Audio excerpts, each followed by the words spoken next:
Revive fam, welcome back to another chat.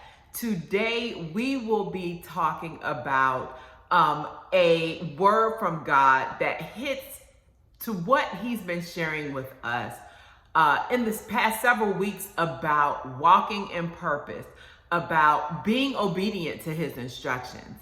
Today's chat is titled, I Can't Come Down, I'm Too High.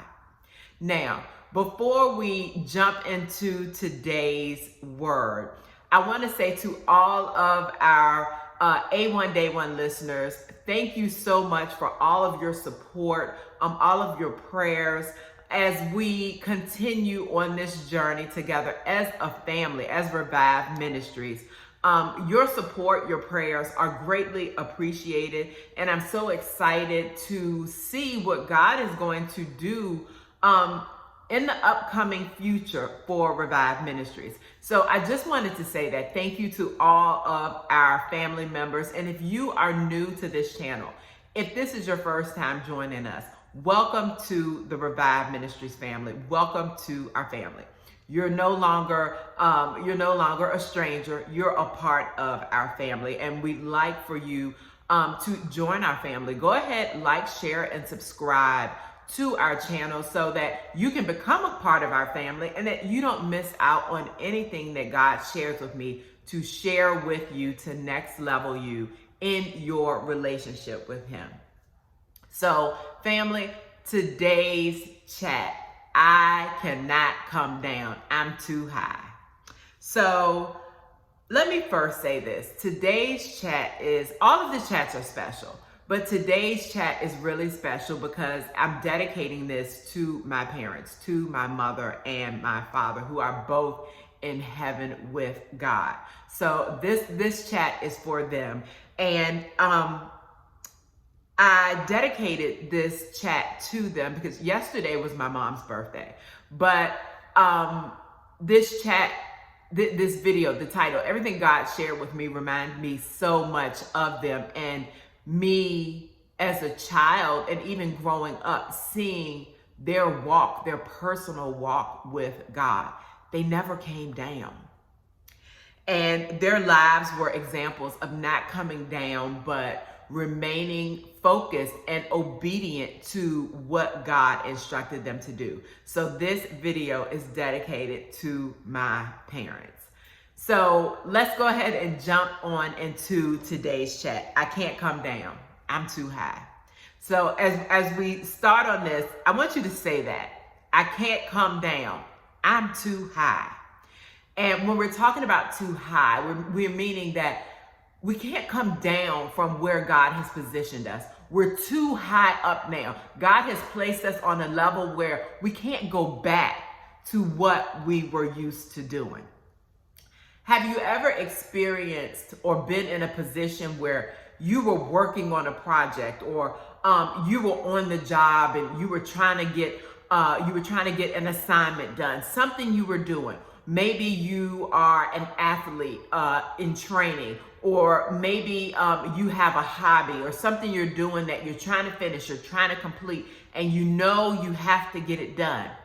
And as you're in the process of getting it done, you have people who are trying to pull you away from accomplishing your goal. Have you ever been in that position?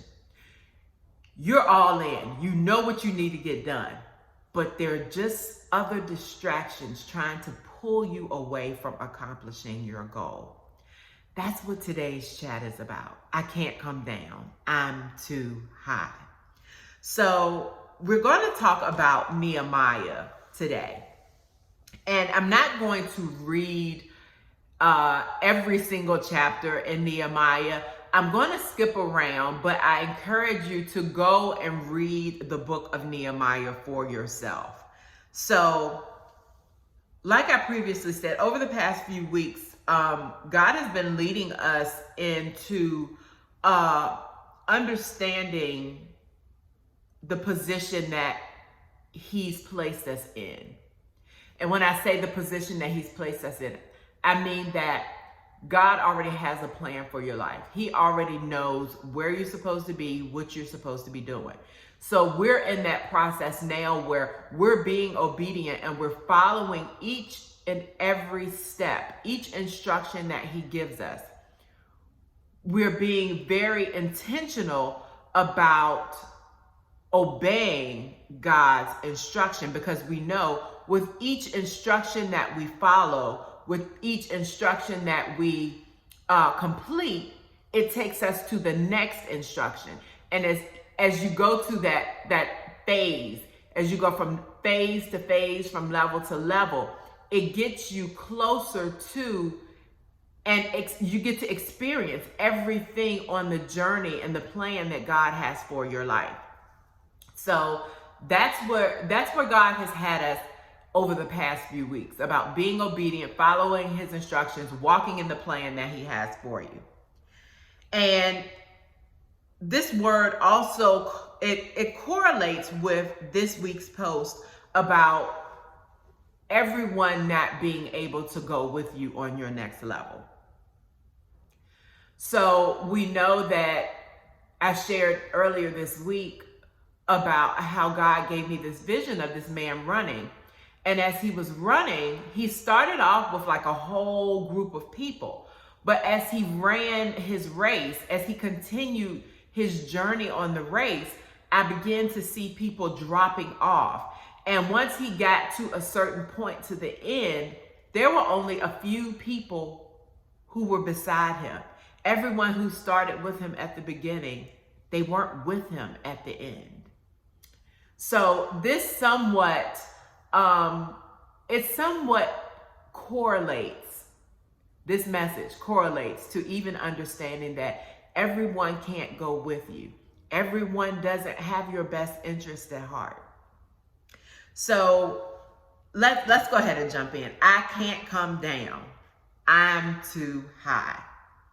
So let's start off Nehemiah 1. So let me start off by reading. I'm not going to read all of Nehemiah 1, but I'm going to actually, for context and for better understanding, for Nehemiah 1, I'll start with verse 2 and read all the way down, just so we can have a context of what God wants us to understand. So Nehemiah 1, I'm reading from the New Living Translation, starting with verse 2.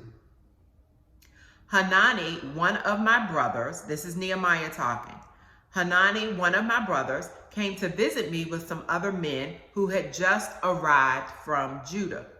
I asked them about the Jews who had returned there from captivity and about how things were going in Jerusalem. They said to me, "Things are not going well for those who return to the province of Judah. They are in great trouble and disgrace. The wall of Jerusalem has been torn down, and the gates have been destroyed by fire." When I heard this is Nehemiah. When I heard this, I sat down and wept. In fact, for days I mourned, fasted, and prayed to the God of heaven. Then I said, "O Lord, God of heaven, the great and awesome God who keeps his covenant of unfailing love with those who love him and obey his commands, listen to my prayer. Look down and see me praying night and day for your people Israel. I confess that we have sinned against you. Yes, even my own family and I have sinned. We have sinned terribly by not obeying the commands, decrees, and regulations that you gave us through your servant Moses. But please remember what you told your servant Moses. If you are unfaithful to me, I will scatter you among the nations. But if you return to me and obey my commands and live by them, then even if you are exiled to the ends of the earth, I will bring you back to the place I have chosen for my name to be honored. The people you rescued by your great power and strong hands are your servants. O Lord, please hear my prayer. Listen to the prayers of those of us who delight in honoring you. Please grant me success today by making the king favorable to me. Put it into his heart to be kind to me. So that's Nehemiah 1. So we see now that Nehemiah received news from his family that things weren't so great in his hometown, that the wall had been destroyed. And we go back to verse 4, and I want you to really pay attention to verse 4. It said, when I heard this, talking about Nehemiah, when I heard this, I sat down and wept. In fact, for days I mourned, fasted, and prayed to God of heaven. So we see here in chapter 1 that Nehemiah, when he received the news, when he heard of what was going on in his town, he was deeply affected. He was impacted by knowing that his town was falling apart. His town was in a place of confusion, chaos, because the wall was being destroyed. So it put him in a place where he was impacted in a way where he mourned. He could feel the pain. He could feel what was going on in his hometown. Have you ever felt like you were impacted by something? Maybe you met someone and you met a complete stranger. You start talking to them and they start telling you their story. And it's something about their story that resonates with you and it hits you in the inside. It hits your spirit, and maybe you start to feel compassion. Maybe you start to feel like, you know what? This thing is hitting me hard. I feel like I need to do something to change this in the world, whatever it is. And maybe another day you come across another person who has the same story as the person you met a few days ago. And again, you have that same feeling where you feel like, I have to do something about this. Have you ever felt that? I can remember being in a position where every time I see someone on the street that's homeless, it does something to the inside of me, regardless of who they are. But it does something to the inside of me, and it does something to my spirit. And I'm like, okay, God, I have to be at a point where you're calling me to be a change to this situation, because every time I encounter it, it strongly impacts me. It strongly impacts my spirit. Or have you ever been in a situation where maybe you've been talking to someone, a single mother, or maybe children, teenagers, and as they're talking to you, you can feel the burden of what they're going through, and you're like, okay, it's something inside of me that's stirring up, that gets me to the point where I feel like I have to do something. I have to take action to impact what they're telling me. Many times, the things that you are drawn to, the things that you are, that you have a deep feeling, a deep yearning in your spirit, are things that God is calling you to be a change maker in this world. Remember that. When you're feeling the burden of things, when you're feeling like you're the one who has to do something, there's such a strong, there's such a strong feeling inside of you to make a change. Many times when you feel like that, that same thing that you have that strong feeling about is what God is calling you to change in this world. So we're at a place now where we know what Nehemiah is feeling. He's mourning. He feels the burden of what is going on in his hometown. There's disgrace, there's chaos, and he feels it. And he begins to pray. He begins to fast and talk to God about this. He's like, God, listen to me. Hear my prayer. and he starts to pray. So we jump over to chapter 2. And I'm only going to read verses 1 through 5 in chapter 2. And at this point, well, before I jump ahead, let me go ahead and read verses 1 through 5 of chapter 2. So early the following spring, in the month of Nisan, during the 20th year of King Artaxerxes' reign, I was serving the king his wine.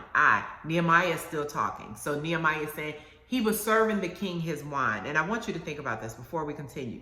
It says early the following spring in the month of Nisan. We are coming up in the month of Nisan. Actually, Nisan falls between March and April.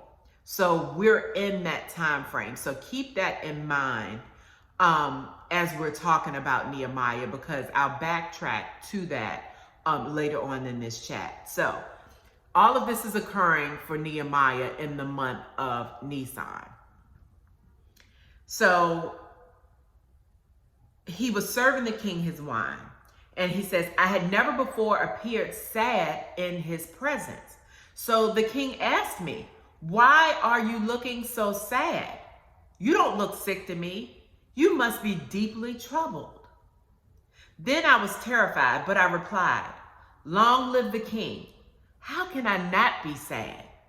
For the city where my ancestors are buried is in ruins, and the gates have been destroyed by fire. The king asked, well, how can I help you? With a prayer to the God of heaven, I replied, if it please the king, and if you are pleased with me, your servant, send me to Judah to rebuild the city where my ancestors are buried.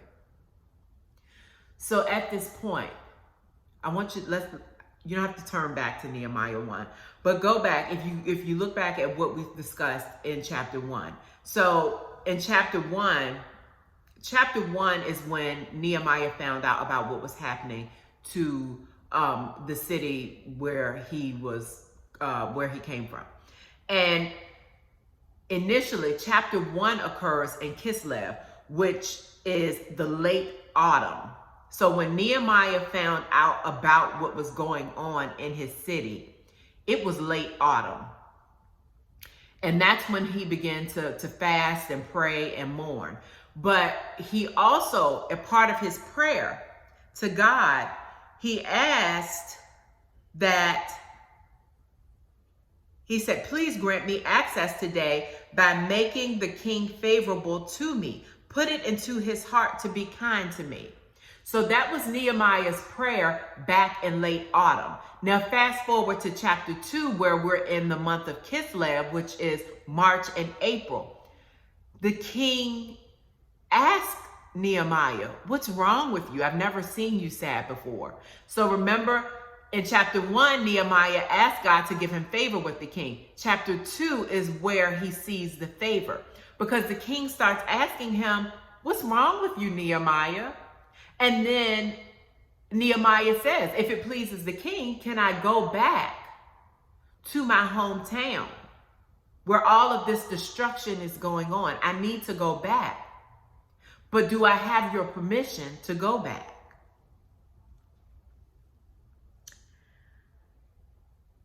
And the king gives him permission to go back to his hometown. So months have passed, and let's go back. Late autumn, Nehemiah receives the news. He doesn't go back to his hometown until the following spring. So months have passed since Nehemiah had found out about what was going on. So all of this time, from autumn to the following spring, Nehemiah was carrying this burden. He knew there was something he had to do. Go back to that feeling we talked about where you feel like, okay, there's something I have to do. I have to take action.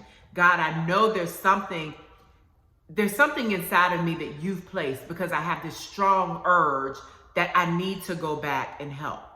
And that's where Nehemiah was. He had this strong feeling, and he knew that God had placed that inside of him because he had to go back and help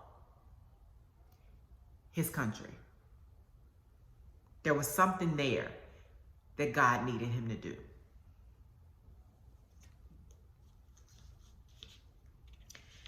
And I've learned that in many instances, the very thing that either you have to fight, the very thing that irritates you, the very thing that you are drawn or impacted to, we talked about before, is the very thing that God has called you to. Think about your journey, your walk, even in you having to go through the journey, things that you had to fight, things that you had to battle to get to where you are now. Many times, whether it's an addiction, whether it's adultery, whether it's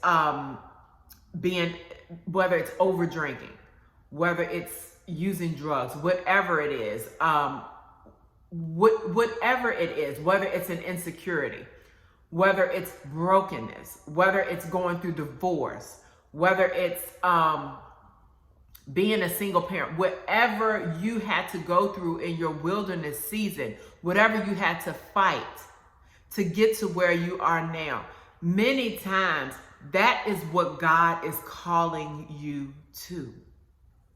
You didn't go through all of that for a reason. It wasn't just, oh, I went through that just because. You didn't go through that for a reason that had no purpose. You went through that for purpose. So when we go back, the king asked Nehemiah, how can I help you? That's favor. That favor that Nehemiah prayed for in chapter 1, in that last season of autumn. So now he's seeing the favor from the king.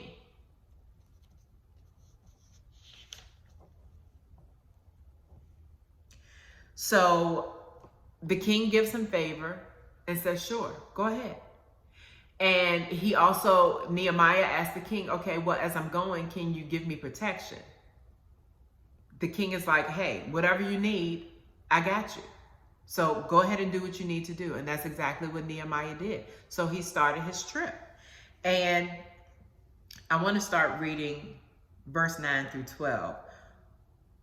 When Nehemiah enters into Jerusalem, when he's taking his trip. So verse 9 says, when I came to the governors of the province west of the Euphrates River, I delivered the king's letters to them.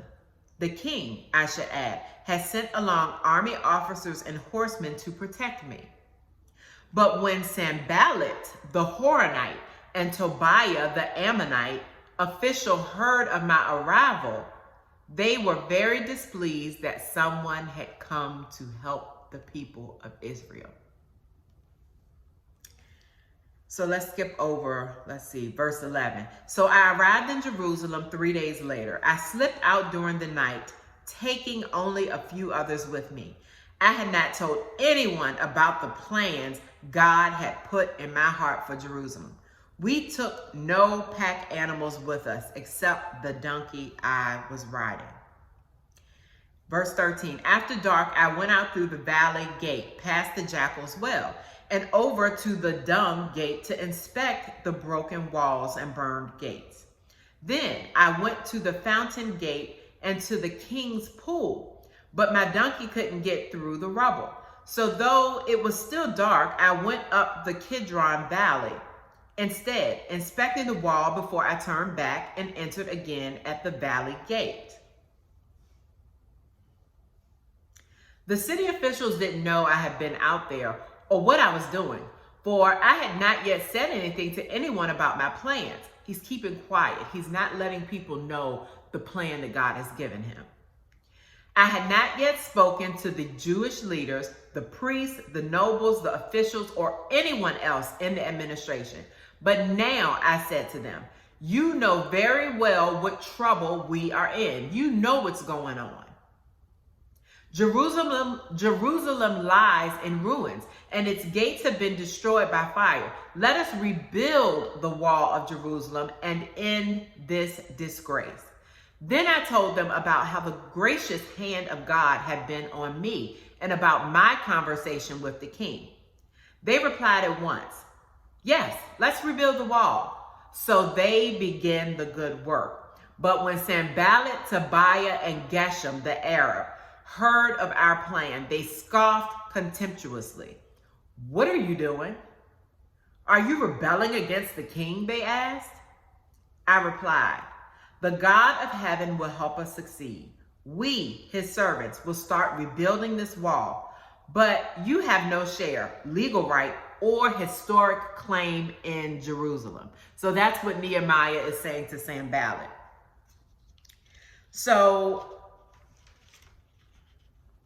let's look at what we just read. So the first thing. So Nehemiah gets there, and he knows the plan that God has already given him. He knows the instructions, and he's being obedient. But as he gets there, he has to be quiet.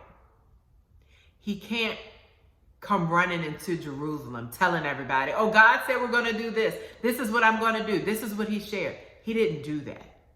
He kept silent, and he kept silent for a reason.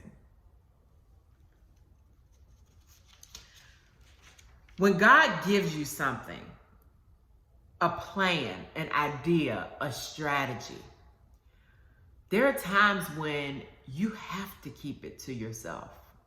You can't go running around telling people, "Hey, this is what God showed me. This is what I have to do." You can't do that. You have to keep it to yourself, because you do not know who or what is around you waiting to stop you, or not stop you, but try to pull you away and delay you from the plan that God has given you. And it's not that you don't want anyone to know. Some people be like, "Well, oh, they're just being secretive. They're not telling me what's going on." And it's not about that, but it's all about timing. It's about God's timing. Because there are people you will encounter as you're moving from level to level to level. You will start to notice people dropping off. And as you start to noticing people dropping off and your circle getting smaller and smaller, understand that what you say, you have to be cautious about who you're telling stuff to. When God gives you something, when he gives you a plan, when he tells you to do something, be very discerning on who you're going back telling what God has for you to do. I know it gets excited, and you get to a place where it is like you're so excited to be walking in God's plan for your life. But understand, while you're excited, there are others who may not have that same sentiment that you have. There may be others who are waiting to see you fall. And the moment you start opening your mouth, that's when people can begin to know what you're doing, and they can start plotting on how to prevent you from following through with God's plan. Now, we're not saying this because we're fearful or we're like, "Oh my goodness, I can't say anything." No, because God has not given us a spirit of fear, but of power, love, and a sound mind. And God has given us the power to walk out the plan that he has for our lives. So nothing can stop what God has already planned. However, we can, by prematurely opening our mouths and giving too much information to others that don't need to know, we can cause a delay and put ourselves in a position where we're having to go up against challenges where, had we stayed quiet, we wouldn't even have to deal with it. So let's look at verse 10.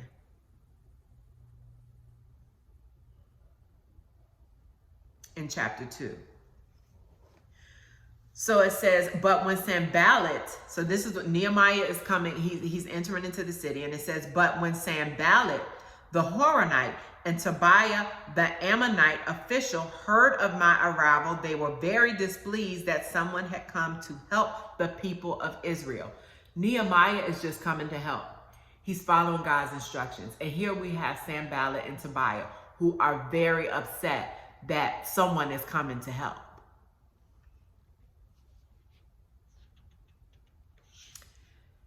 When we talk about using discernment about opening your mouth, Nehemiah had to stay quiet.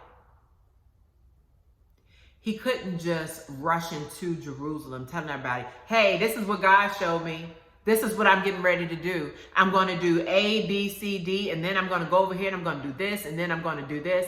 He couldn't go in that way. He stayed quiet.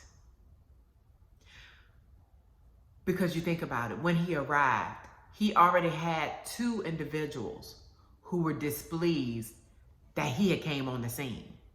They didn't want him there. They didn't want him there rebuilding the wall.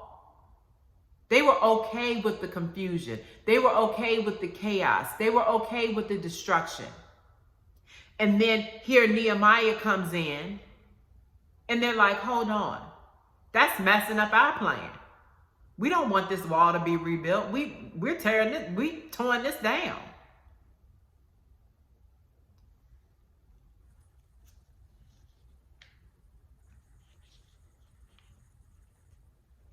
So this is why you keep quiet about the plans God has given you. Opening your mouth can prematurely bring challenges that you don't even have to go through. Learning to discern and to be quiet about what God has given you. So Nehemiah knows he has all of this opposition. He knows that Sanballat and Tobiah are not for him. They don't want him there. They do not want anyone rebuilding the wall. So Nehemiah, he peeps this out. He understands it. He's like, okay, these people are against me. So he begins to move in silence. And it tells us that he quietly slips out at night and takes only a few people with him to begin rebuilding the wall. So think about that. He's not going to rebuild the wall in broad daylight. Nehemiah is like, okay, I already know I got these people against me, so I'm not going to show them. I'm not going to let them know what I'm doing. So he begins to build the wall at nighttime so others can't see. At night, you can't see what's going on. Who would expect him to be out there rebuilding the wall at night? But that's what Nehemiah did, because he knew God had given him an instruction that he had to carry out. He knew that God sent him back home to rebuild that wall. And they were very cautious. Nehemiah and those he took with him, the few he took with him, were very cautious.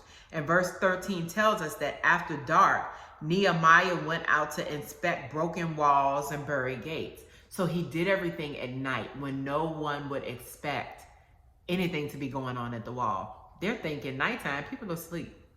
Not Nehemiah. God had given him a strategy in order to complete what he told him he needed to do.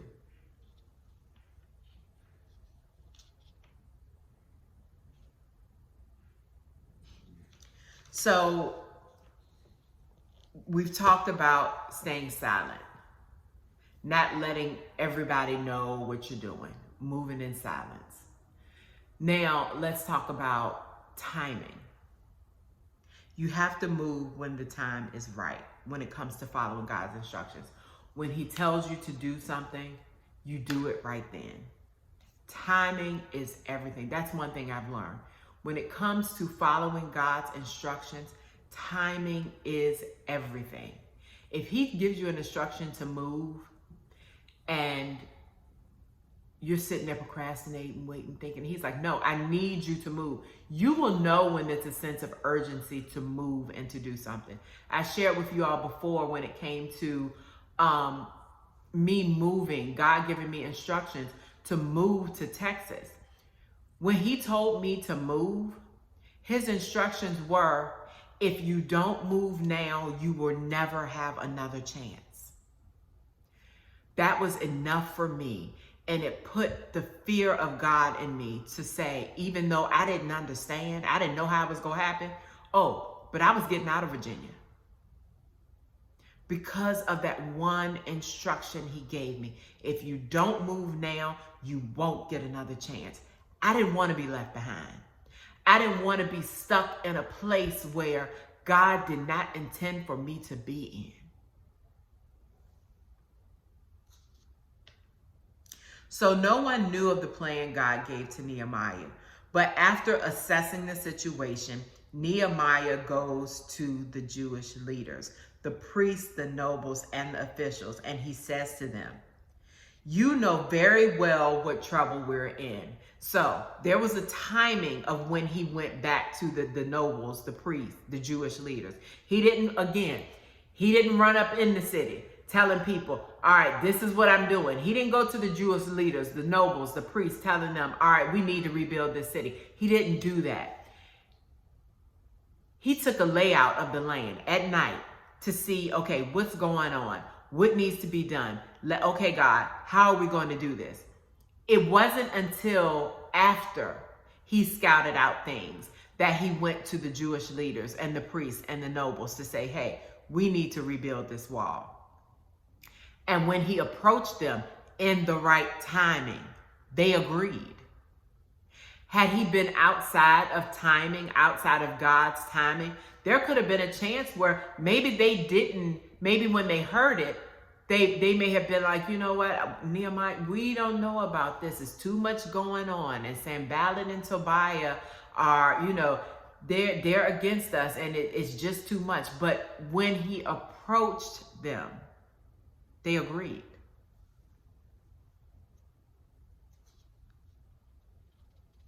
And Nehemiah began to tell them about the grace that God placed on him for this assignment and the favor that he had with the king. So, of course, everyone was on board.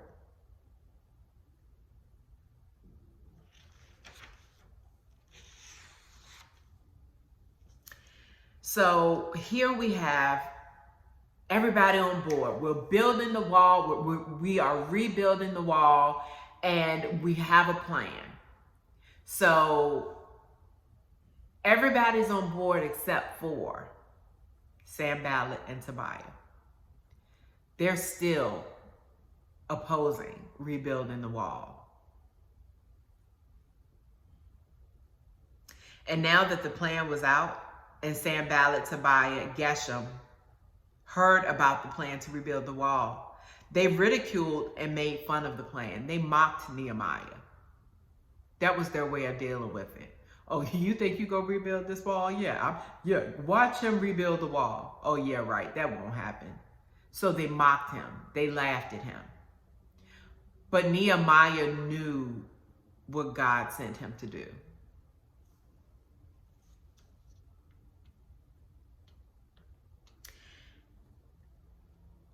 And they didn't even know that Nehemiah was favored by the king. And they didn't know Sanballat, Tobiah, and Geshem. They didn't know the grace that God had placed on Nehemiah to carry out this assignment.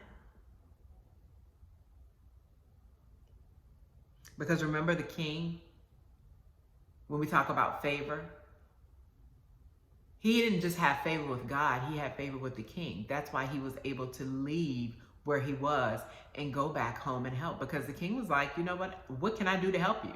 That's an open-ended question. What can I do to help? What do you need?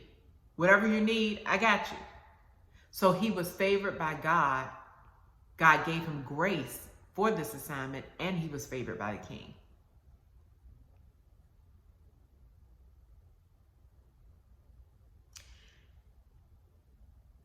And I want you to think about when we talk about grace for the assignment. When God gives you an instruction, when there is something that he has for you to do, he will give you the grace to carry out that assignment. Others may look at the assignment and think, oh, that's impossible. They can't do it. They may mock you.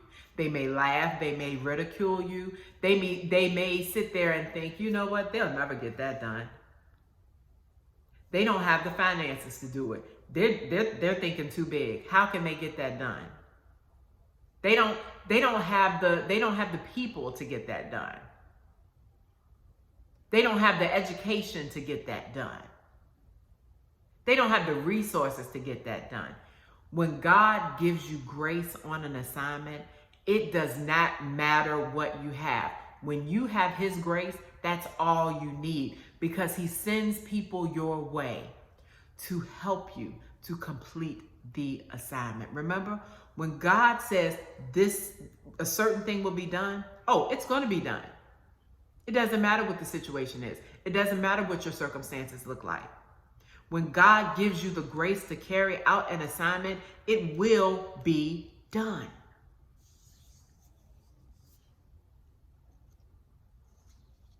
In your journey to birthing the plan that God is giving you, people are not going to always understand how you're able to do what you're doing. We just talked about the grace. People aren't going to understand it, and it's okay. But you have to remain focused on what God is giving you, the instructions he's giving you. You have to drown out the noise of those around you.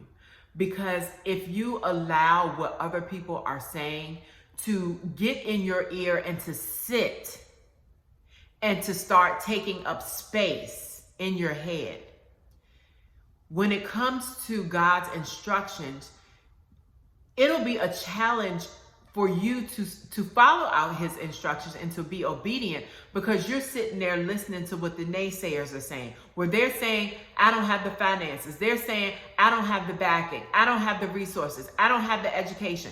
This isn't even something that I should be doing. That's what everyone is saying. But when God has given you the grace, it doesn't matter. So as people are talking, but this goes back to understanding, discerning when you should open your mouth and say something. Sometimes you have to stay quiet just for that reason. Because when you open your mouth, that's when it gives people the opportunity to start speaking things that can take up space in your head. And you begin to second guess and question God's instruction. But when you're quiet and you don't say anything, you won't have those distractions. And you will be able to carry out and focus on what God is instructing you to do.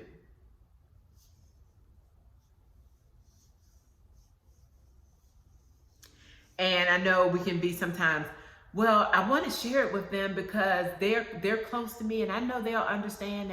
But if God is sharing with you, if he's showing you something, or if you feel something in your spirit like, okay, I can't share this with them, don't discount that. That's God telling you, be quiet. Do not say anything to them. And it may just be, don't say anything yet until he gets you to a certain point where it's okay to say something.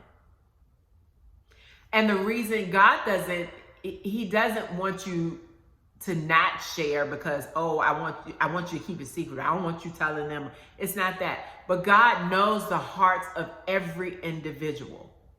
And there may be things inside of a person unknowingly that when you tell them about the plan and the strategy that God has for you to do, they may unknowingly have jealousy. They may get upset. Remember Sanballat and Tobiah. Nehemiah came into the city and they were upset just because he arrived. Only God knows the true heart of a person. So when he says, be quiet, when you get that feeling where you know you're not supposed to say anything to a specific person or a group of individuals, don't say anything, because God knows there's something there where at this point you need to stay quiet.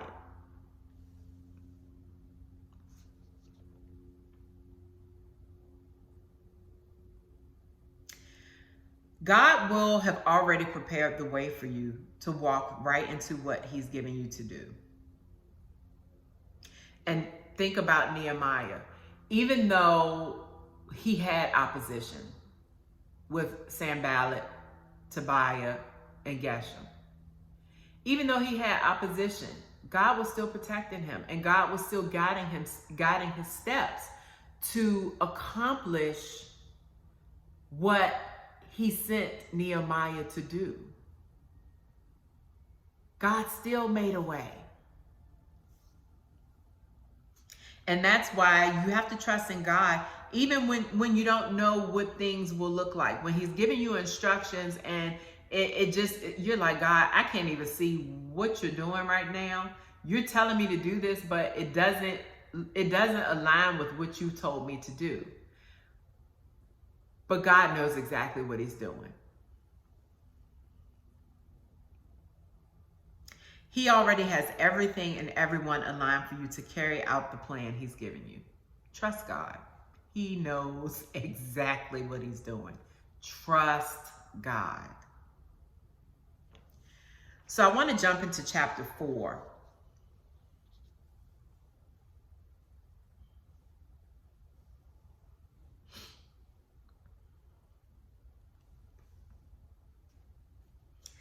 So in chapter 4,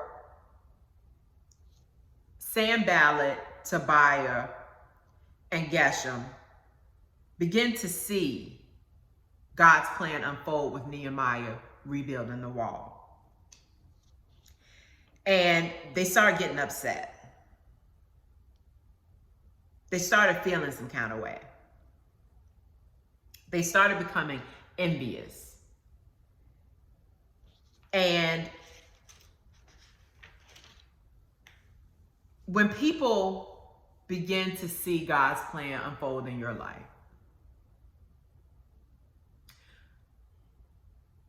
they can get just like Sanballat. They can become just like Tobiah. They can become just like Geshem. And they can become envious. They can become jealous. They can become standoffish. They can start talking about you. They can, we talked about noticing people drop off as you're in the race. They can start to drop off because they're seeing God's plan unfold in your life. Do you think, and this is the thing, you would think that if people saw that your walk with Christ was so tight, was on point, and that you were being obedient to his instructions, and that as they saw your obedience, they saw your growth, they saw how God was taking you to the next level, you would think that as people saw that, they would be happy, they would cheer you on, they would encourage you. After all, you're following God, you're following your Father's business. Who wouldn't be happy? But that's not the case. Reality is, everyone doesn't want to see you walking out God's plan for your life. Everyone doesn't want to see that. And, this is just my opinion. When people see that you're fully walking in God's purpose and plan for your life, it makes them feel some kind of way because it forces them to examine their lives and what they're doing. And if they know that they're not walking out God's plan for their lives, it creates a standard for them to step up to. And a lot of times, people don't want to step up. They're good with where they are. They're comfortable. But when you get to the point of discomfort, we know we've been there. We've been in a place where we were not comfortable and we had to step out of our comfort zone and follow God's plan and be obedient to his instructions. There are people who just don't want to do that because they're okay with being in their comfort zone. So as they see that you step out of your comfort zone and you're elevating, God is taking you from level to level, they're looking at their situation and it's causing them to say, okay, I got to do something, although they may not want to do it. So understand that everybody is not going to be happy about God, seeing God's plan unfold for your life.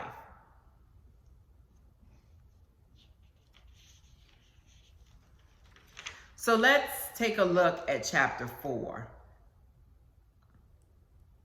And I'm going to kind of jump around with chapter 4. I'll start with reading verses 1 through 4.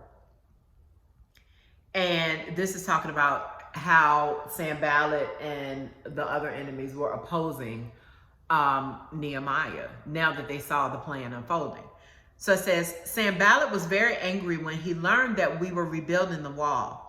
He flew into a rage and mocked the Jews, saying in front of his friends and the Samaritan army officers, "What does this bunch of poor, feeble Jews think they're doing?" So Sanballat is mocking them. So to me, that shows you're insecure, Sanballat. You see God's plan unfolding, and now you're insecure because what you didn't think would happen is actually happening. Do they think they can rebuild the wall in a single day by just offering a few sacrifices? Do they actually think they can make something of stone from a rubbish heap and charred ones at that? Tobiah the Ammonite, who was standing beside him, remarked, "That stone wall would collapse even if a fox walked along the top of it." So they're mocking them. They're trying to be funny. Oh, you rebuilding that wall, it won't last. It won't stand. Then I prayed. This is Nehemiah. "Hear us, our God, for we are being mocked. May their scoffing fall back on their own heads, and may they themselves become captives in a foreign land." Let's skip down to verse 7. But when Sanballat and Tobiah and the Arabs, Ammonites, and Ashdodites heard that the work was going ahead and that the gaps in the wall of Jerusalem were being repaired, they were furious. They all made plans to come and fight against Jerusalem and throw us into confusion. But we prayed to our God and guarded the city day and night to protect ourselves. Then the people of Judah began to complain. The workers were getting tired, and there's so much rubble to be moved.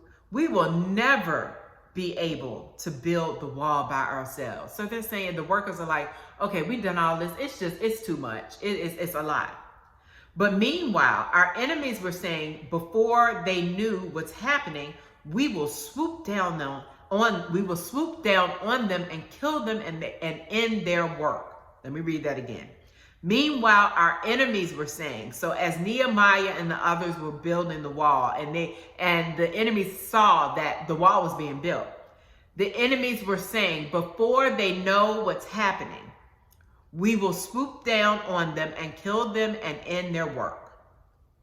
Let's skip down to 13. So I placed armed guards behind the lowest parts of the wall in the exposed areas. I stationed the people to stand guard by families, armed with swords, spears, and bows. Then, as I looked over the situation, I called together the nobles and the rest of the people and said to them, "Don't be afraid of the enemy. Remember the Lord, who is great and glorious, and fight for your brothers, your sons, your daughters, your wives, and your homes." When our enemies heard that we knew of their plans and that God had frustrated them, we all returned to our work on the wall. So Sanballat and the others. Sanballat, so now it wasn't just Sanballat and Tobiah and Geshem. They added some people with them. So we had Sanballat, we had Tobiah, the Arabs, the Ammonites, and the Ashdodites. So all of them are now furious that Nehemiah and the others have rebuilt the wall. And as I'm reading this, I begin to think, because I'm sitting there like, okay, Nehemiah came to do something good. He came to rebuild the wall. He didn't come to hurt anybody or cause confusion. All he was doing was rebuilding the wall. Now, granted, they were the ones that were happy that the wall was destroyed. And as much energy, and I want you to think about this, as much energy as Sanballat and Tobiah put into opposing Nehemiah, my thought was, do they not have a life? What do they have going on for themselves? Clearly, they had too much time on their hands. Because every time you turned around, when Nehemiah and the others were making progress with rebuilding the wall, here's Sanballat and Tobiah. It's like, do you not have things to do? What do you have going on with your life? Maybe he should have been seeking God on his purpose instead of focusing on Nehemiah's purpose and what God had instructed him to do. And that's the thing. I want you to take that example. Sanballat, Tobiah, the Ashdodites, the Ammonites, the Arabs. They were all, specifically Sanballat, focused on Nehemiah and his life, what God instructed him to do. Let me tell you, if someone has that much time to focus on your life and what God has instructed you to do, you automatically know they're clearly not talking to God. They can't have a relationship with God. They can't be in a position where they're aligned with the plan that God has for their life. Because God's plan would not be for them to sit there and to try to pull you down from where you are or to stop you from following God's plan.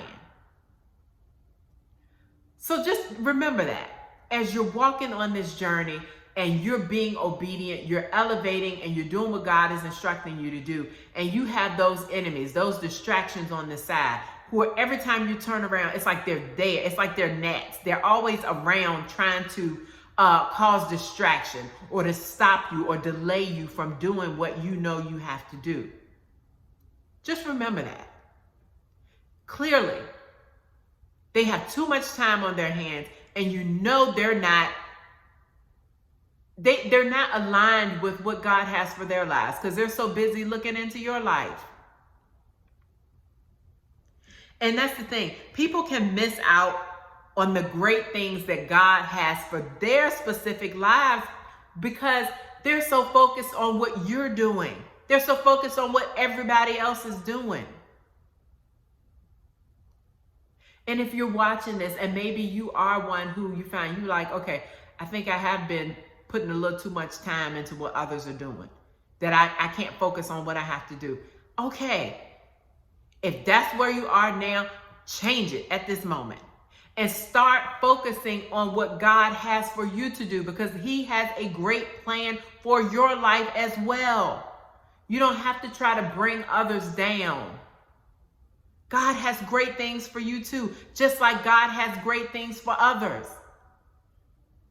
Just like God had a great plan for Nehemiah in rebuilding the wall. Had Sanballat tapped into what God had for him, he would have discovered that God had plans for his life as well. But he chose to continue opposing.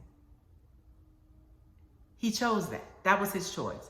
And that's the thing in life. We have a choice. We can choose to be obedient to God's instructions. We can choose to have a relationship with God and to live our lives following the plan that He has, or we can choose to just do what we want to do.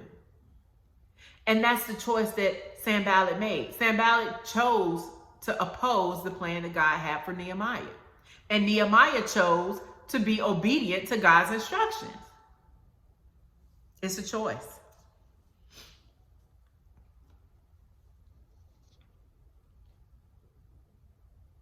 And as Sanballat and the others began to see that Nehemiah was flourishing, they became enraged with jealousy, envy, ill thoughts, gossip. And when it comes to that, even though Sanballat and the others, and when I say the others, I mean the Geshem, Tobiah, the Ashdodites, the Ammonites, even though they were furious and they tried the best, they tried everything they could to stop Nehemiah from walking out the plan that God had for his life. They didn't succeed. Understand that when you're focused and you're obedient to God's instructions, it doesn't matter how hard someone tries to come up against you and delay you or prevent you from carrying out the plan God has for your life. It doesn't matter how hard they try. They won't win. They can't succeed.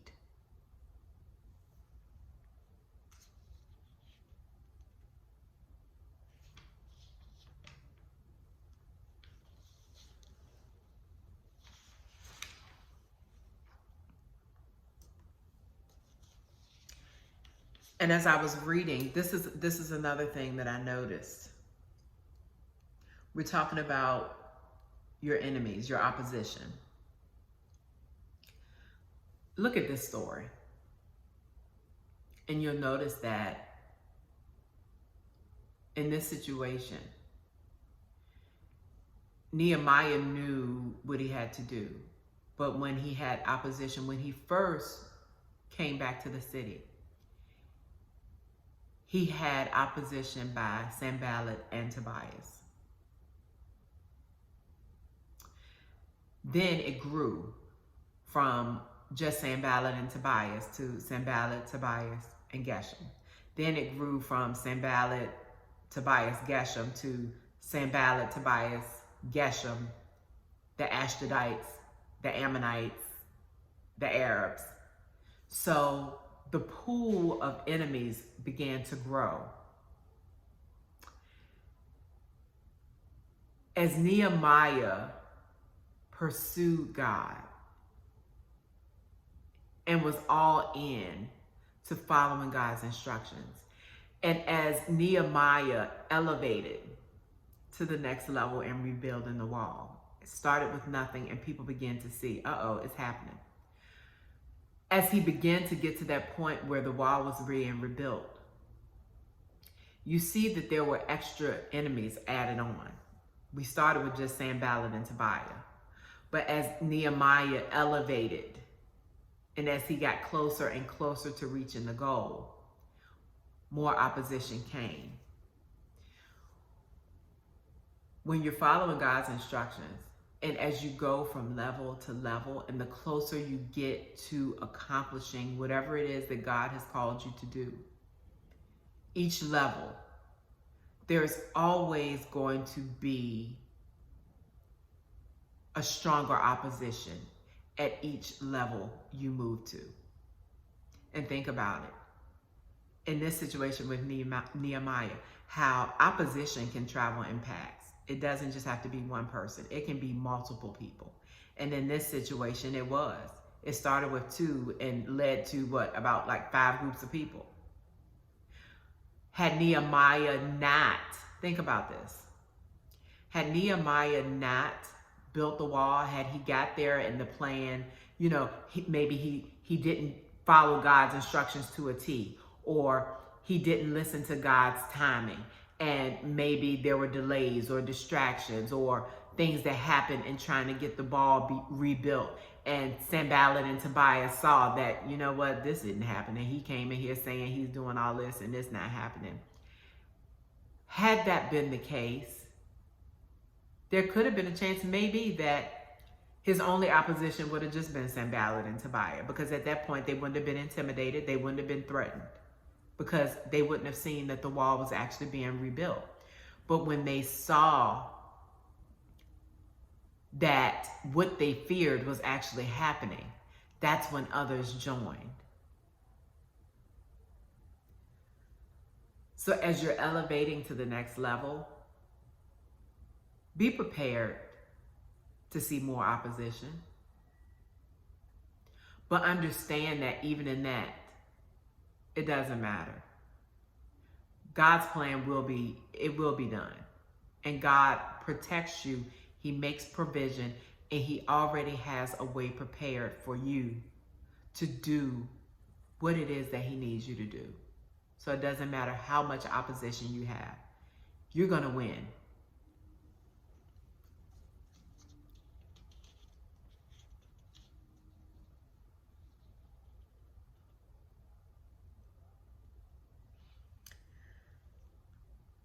So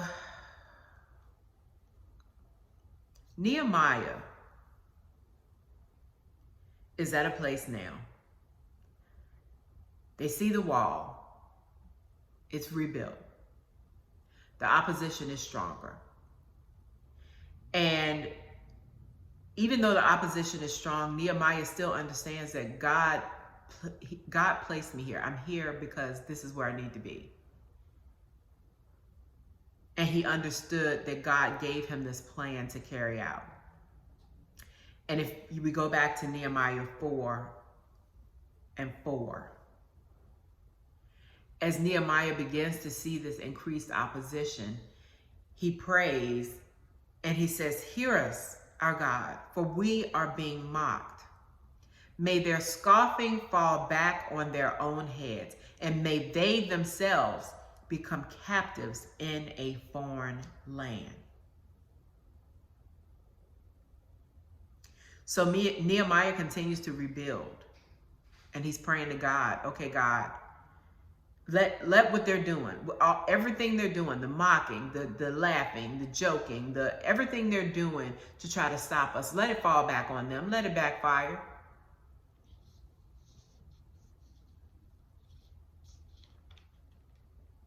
So Nehemiah, even in opposition, still moves forward. They're building the wall. They're coming up with the wall nicely. The gaps in the wall are being repaired, and we still have the opposition still standing there watching, just looking to see what's going on.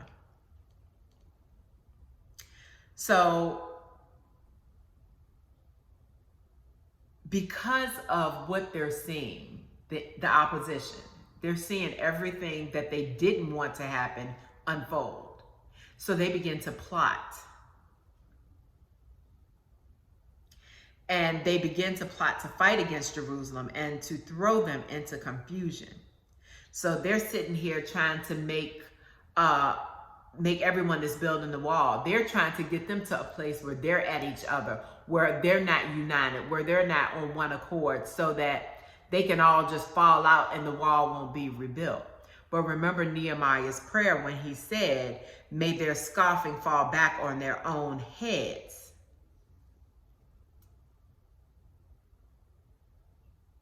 So as the opposition is planning this attack and to do away with the people of Judah as they were rebuilding the wall,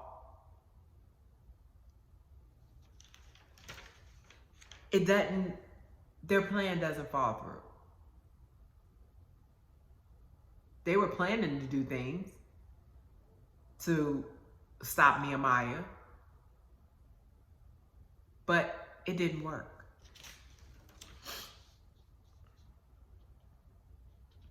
And you think about it. How evil is that? Where someone can be in a place where they see elevation, they see change, they see things happening, but because they're not happy,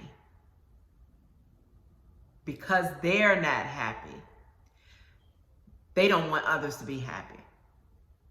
And that's sometimes we find that in life. When others aren't happy, they don't want you to be happy either. Have you ever been around somebody that just, when they walk in the room, it's like you can just feel that they're miserable? You can be happy, you could be joyous, you could be having the best day ever. And as soon as they walk in the room, it's just like, oh my goodness, just misery. That's how I envision Sanballat and Tobiah and the others. Just miserable. So because they're miserable, they want everyone else to be miserable.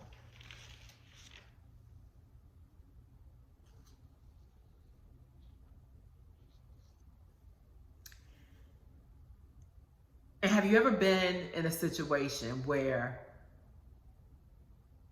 maybe you've been in a room with a group of people, and let's say you're at a meeting at work and everything is going well, the meeting is great, everything is productive, and then this one person walks in that everyone knows, is kind of deemed to be a person who brings confusion. And this one person walks in and causes confusion. The whole meeting, everything was going well until this one person walks in. And then this one person walks in, starts talking, and it's just like, oh, the room is full of confusion. All the good plans, all of the strategies, everything that you had, the plan you had to move forward, and just that one moment of that person walking in and speaking has just been aborted. And you're like, oh my goodness, how can one person come in and just cause so much confusion? That's how it was with Sanballat and Tobiah. They tried to cause so much confusion. But remember, when you see that, when you identify, when you're in a place where everything is good, when you're elevating, you're moving to the next level, and you find this curveball thrown at you, and you're like, hold on, what is going on? Why is there confusion? Why is this happening? Or even if, you're at a place where maybe you're a leader and you have others that you have to lead, and you find yourself in a situation where everything's going well, you're meeting, and then one person comes in and causes all of this confusion. Remember that the enemy comes to kill, steal, and destroy. The enemy causes confusion. God does not bring confusion. So even as you're elevating to your next level, remember, when you start to see confusion and chaos, identify it and know that that's not from God. As you're carrying out the plan God has given you, be aware of those who seem to always bring confusion and strife. If every time they come around, the peace leaves and there's always like darkness, like I said, they walk in and you're like, oh my gosh, it feels like it just drains you. If every time that happens, there's confusion, uneasiness, you know that the spirit in which they're operating of is not of God. That doesn't come from God. So let's look at how Nehemiah handled the confusion and the plots to do away with his people. So if we look at chapter 4, verse 9, and this shows you too, Nehemiah had to do a lot of praying. And this is something for you, even as you're elevating to the next level. This is not the time to decrease in spending time with God, in prayer, and fasting. This is time that you have to elevate your prayer level. You have to elevate spending time with God. Because remember, we talked about more opposition as you elevate. The more opposition you have, you're going to have to be so tight with God. You're going to have such a consistent schedule and spending time with God. I don't mean like, okay, well, God, this Saturday we'll sit down. I mean, every day you're waking up, you're talking to him. You're in the car, you're spending time with him, you're talking to him. It doesn't even have to be planned. It's just, God, let's talk. Tell me what you're thinking. What do you want me to know? So let's jump into verse 9, chapter 4. It says, but we prayed to our God and guarded the city day and night to protect ourselves. As you're walking out God's plan, when you're faced with folks who are bringing drama, chaos, confusion, pray for them. But also protect what God has given you. You have to protect that. Sometimes protecting may mean creating boundaries. It may mean that you say, well, I can't tell them this. I can't share this with them. I have to keep this to myself. That's a boundary. That may mean limiting your interaction. Meaning, okay, I can't go out with them right now. This is a season where I can't do this. This is a season where I have to stay quiet. Remember we talked about earlier, being in silence. You can't tell everybody everything, using discernment. Sometimes that you have to get to that point where, okay, let me limit my conversation and let me watch what I say and how much I say to this individual or group of individuals. Sometimes it may have to be no interaction at all. You have to detach from a person or a group of persons.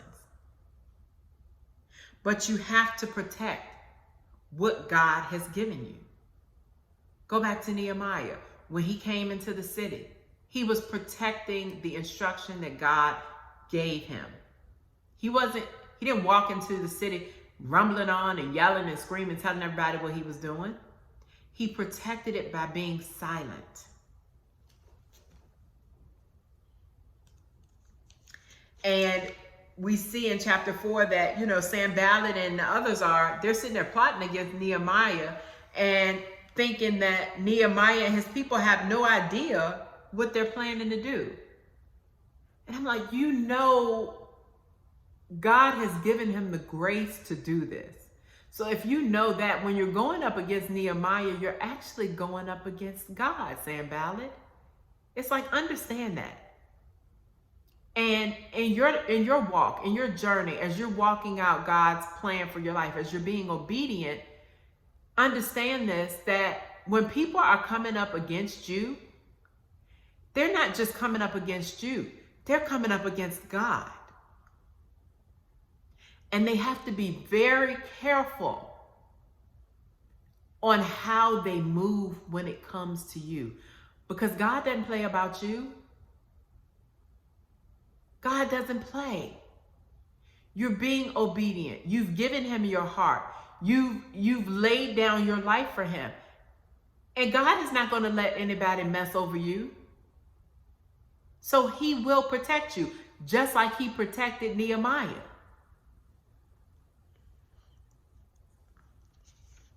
So Sanballat is thinking, you know what, we got a plan. Nehemiah has no idea what we're going to do, but y'all, we going to follow this thing out, and we're going to go and we going to cause a ruckus. We're going to make sure that wall doesn't get built. But as he's talking to the other enemies, what he doesn't realize is that there are other Jews around that are hearing his conversation. And they go back and they tell Nehemiah what Sanballat is planning to do. So Sanballat and Tobiah get word that, Nehemiah already knows what you all are planning to do. And when they get word of that, they became frustrated. It backfired. Wasn't that Nehemiah's prayer?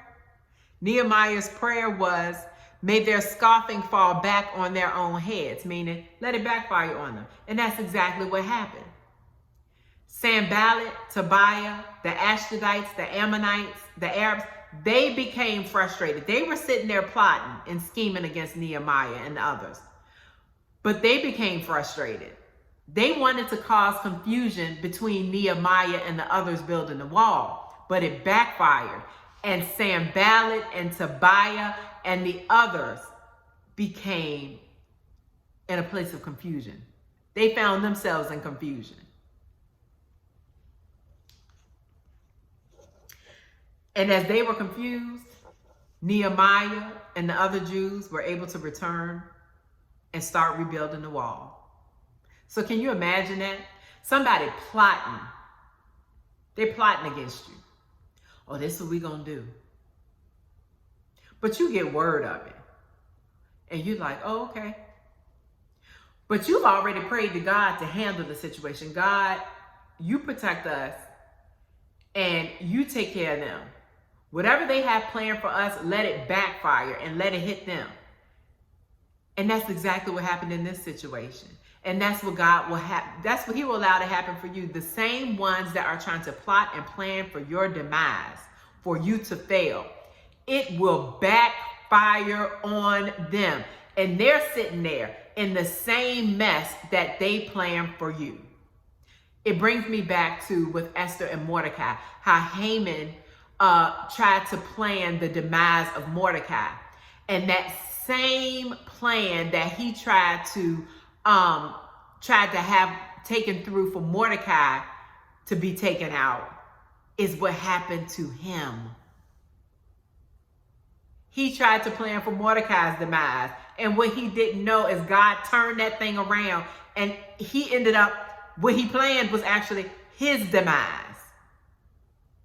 And that's what happens when you're obedient to God, when God knows, okay, this is my child.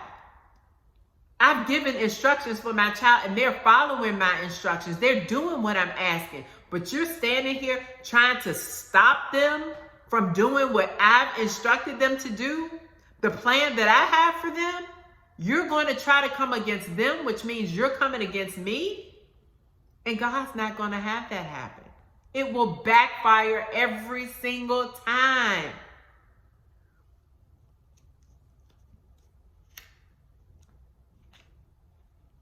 God watches over and protects what's his children, you. He watches over and protects you. And he makes sure that the plan that he created for your life, because you are obedient, because you are willing, because you've sacrificed, because you've laid down your life, he's going to make sure it gets carried out. And he's going to deal with those who are trying to stop you from carrying out his plan for your life.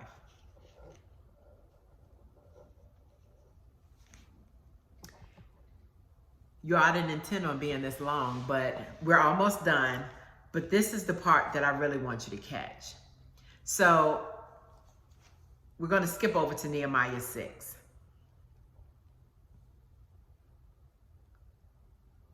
And I'm going to read verses 1 through 13. Actually, 1 through 14.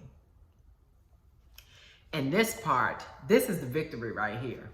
It's talking about Nehemiah finishing the wall. So the opposition continues, but Nehemiah is still building. He's still elevating. He's still going from level to level to level to level. He's still increasing, even though there's opposition. So Sanballat, Tobiah, Geshem, the Arab, and the rest of our enemies found out that I had finished rebuilding the wall. So this is Nehemiah talking. He's saying they found out that I had finished rebuilding the wall and that no gaps remained. So they were done. Though we had not yet set up the doors in the gates. So everything was done. They just had to put the doors in the gates. The wall was rebuilt. No gaps, no nothing. So Sanballat and Geshem sent a message asking me to meet them at one of the villages in the plain of Ono. But I realized they were plotting to harm me. Get that? Your enemy is going to try to be your friends. Go try to act like I got your back. But what they're really trying to do is to harm you. Which is, again, why it's important.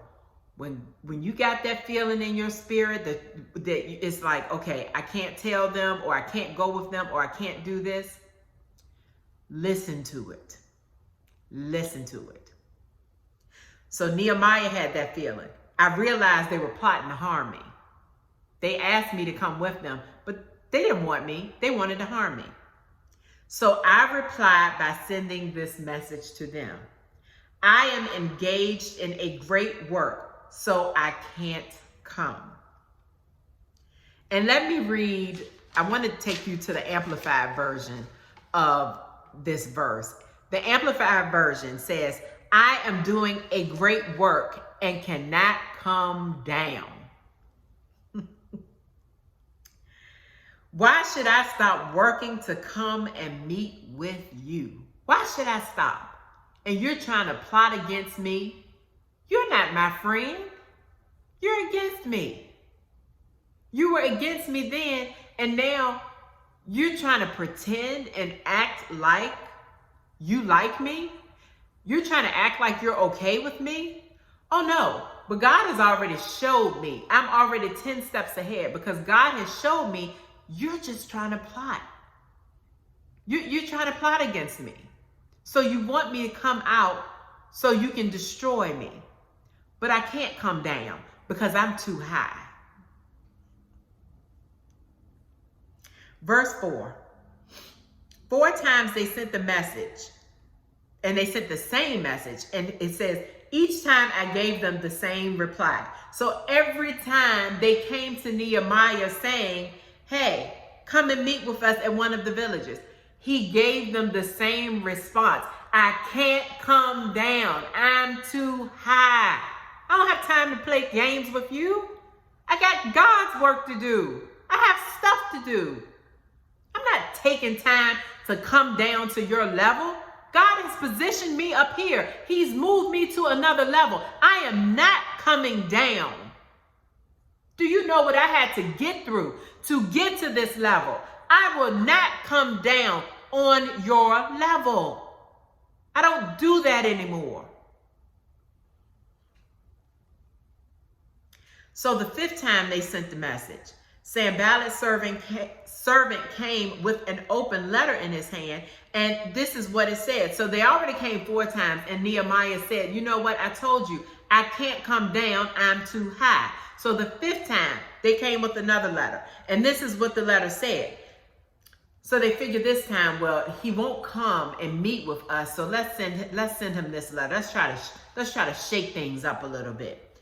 There's a rumor among the surrounding nations, and Geshem tells me it is true, that you and the Jews are planning to rebel, and that is why you are rebuilding the wall. Can you just hear, you can hear the enemy talking in this whole thing.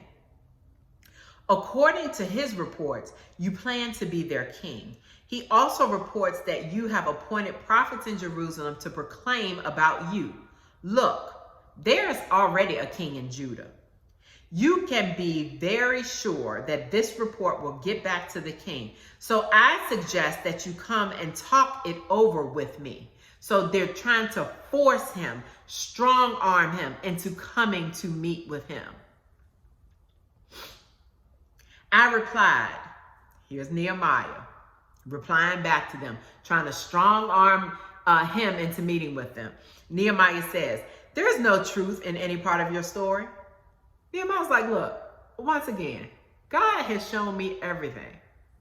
Why are you coming to me like this? You already know who my father is. There's no truth in any part of your story. You are making up the whole thing. Nehemiah calls them out. You're making this up.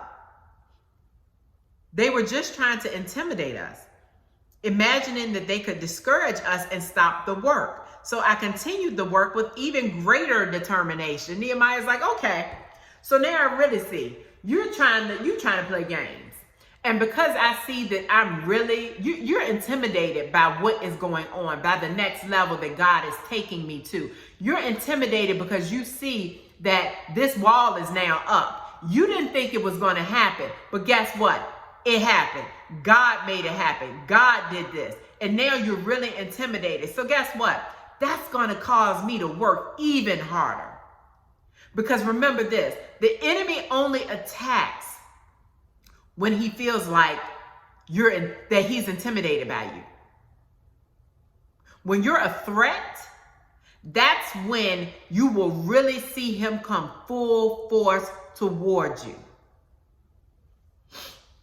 So at this point, Nehemiah is a threat. He was already a threat when he first set foot there. But now the wall is built and Nehemiah has already told them, look, I can't come down. I'm not fooling with you like that. I'm too high.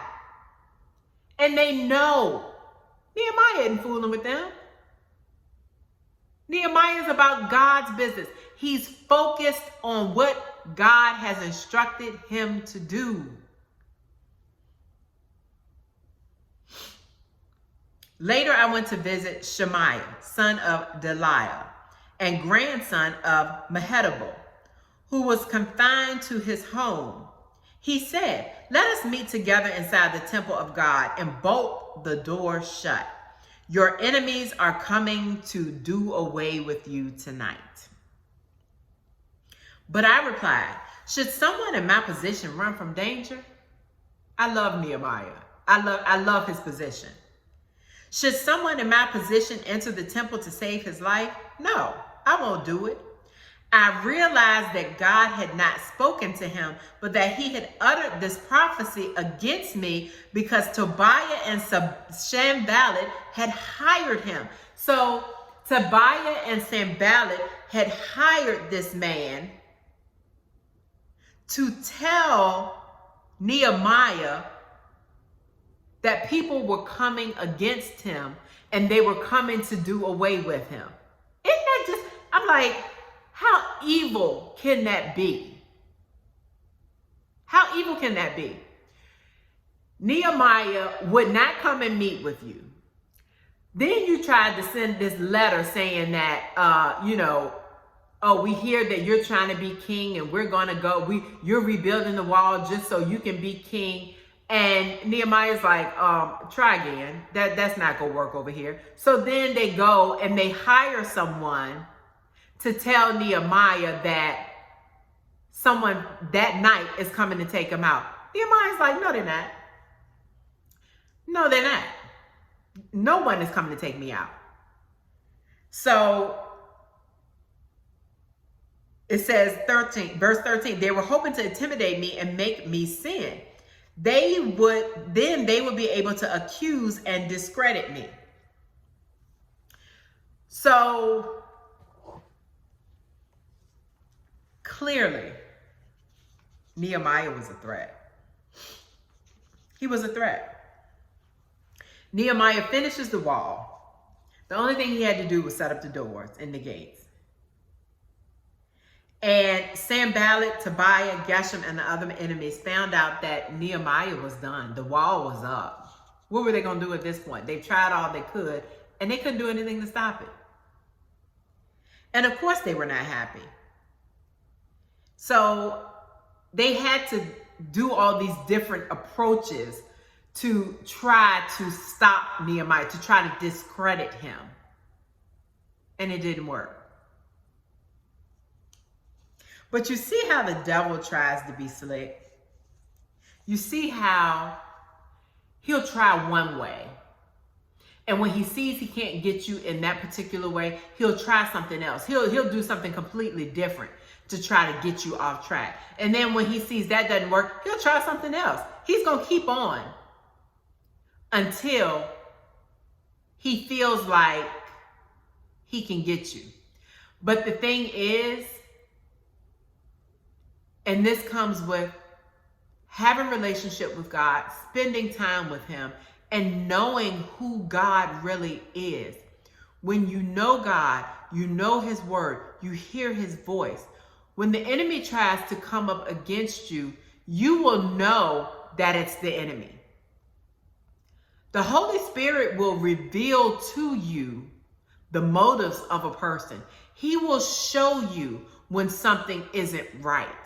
You will know, you will have a strong sense of discernment when something is not right. And that's what happened with Nehemiah. He knew everything that Sanballat and Tobiah tried. It didn't work. He knew it was them. He knew that wasn't God. He knew what people were coming back saying to him wasn't true.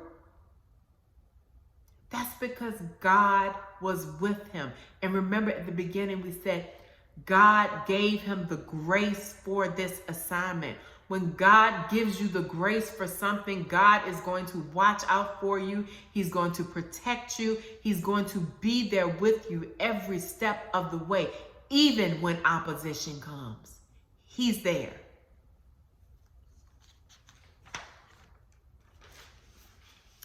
And the key takeaway from this story,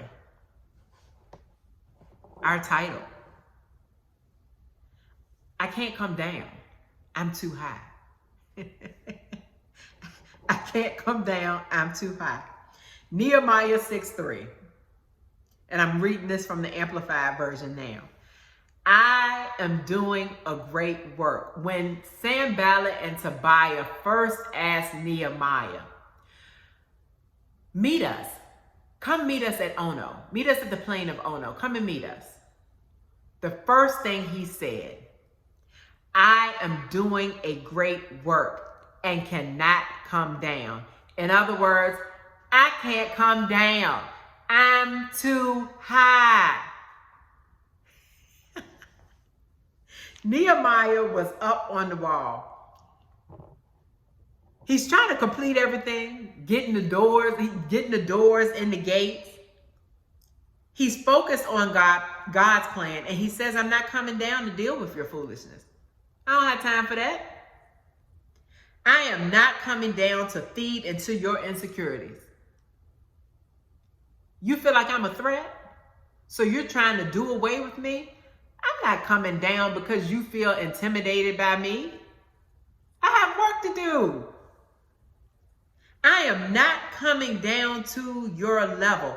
I'm up here where God wants me to be. I can't come down. I'm too high.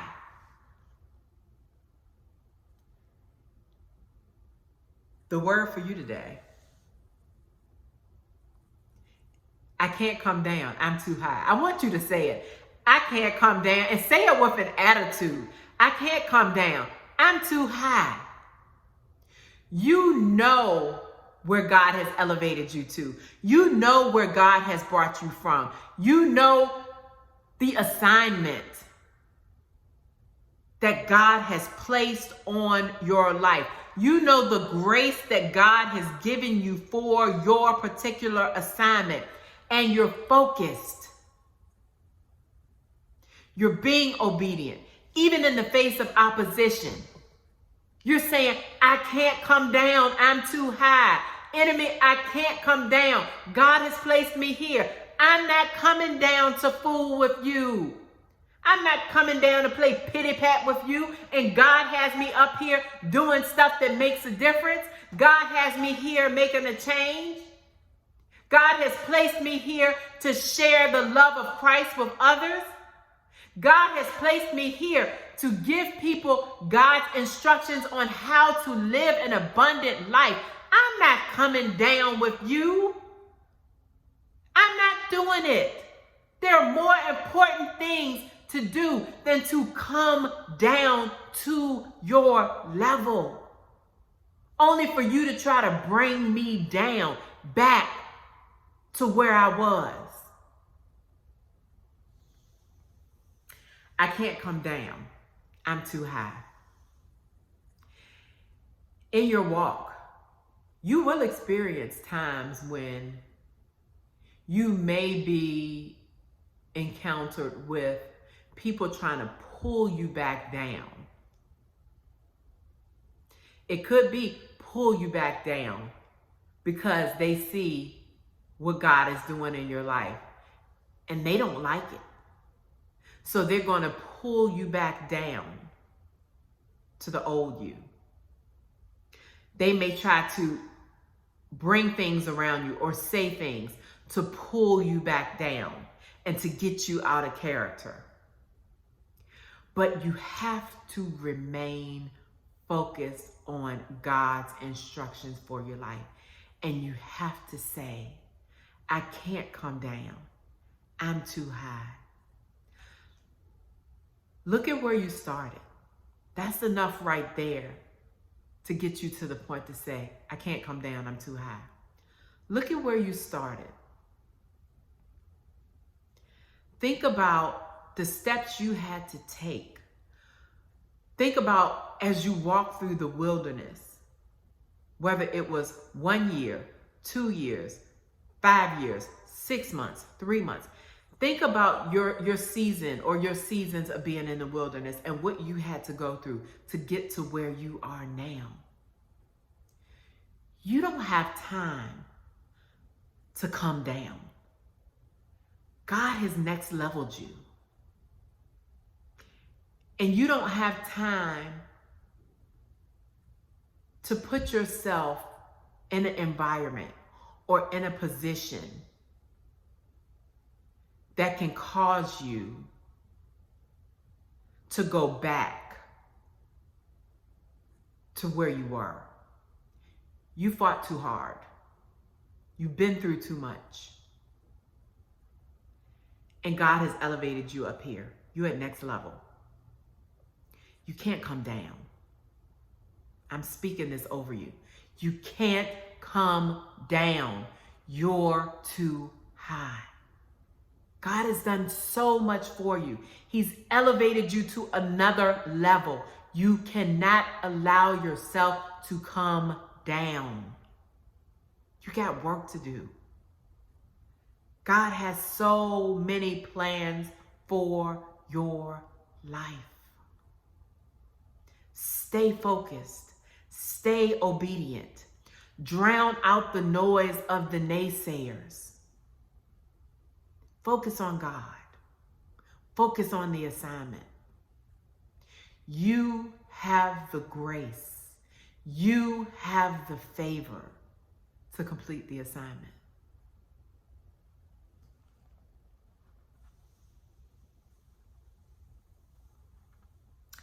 The word for you today is, I can't come down, I'm too high. As you are obedient to God and carrying out a plan, whatever plan that is, that He has given to you, do not come down because others don't understand. Do not come down because you feel like you need to maybe explain to others what you're doing, or you need to help people see what God has shown you. Do not come down when you know people have been planning your demise. Do not come down when people are talking about you and want a reaction. Do not come down when you have already discerned the heart posture of another person and you know their intentions towards you are not right. Do not come down. You're too high. Coming down means stepping out of God's alignment for your life. I'm going to say it again. You coming down means stepping out of God's alignment for your life. And that's all the naysayers want to see. That's all your enemies want to see. Remember with Nehemiah, all Sanballat and Tobiah wanted to do was to discredit Nehemiah. Even after the wall was built, they were trying to discredit him. That's all your enemies, your opposition want to see. The enemy. That's all he wants to see. He wants to discredit you. They want you to come down so that they can plot and destroy your purpose.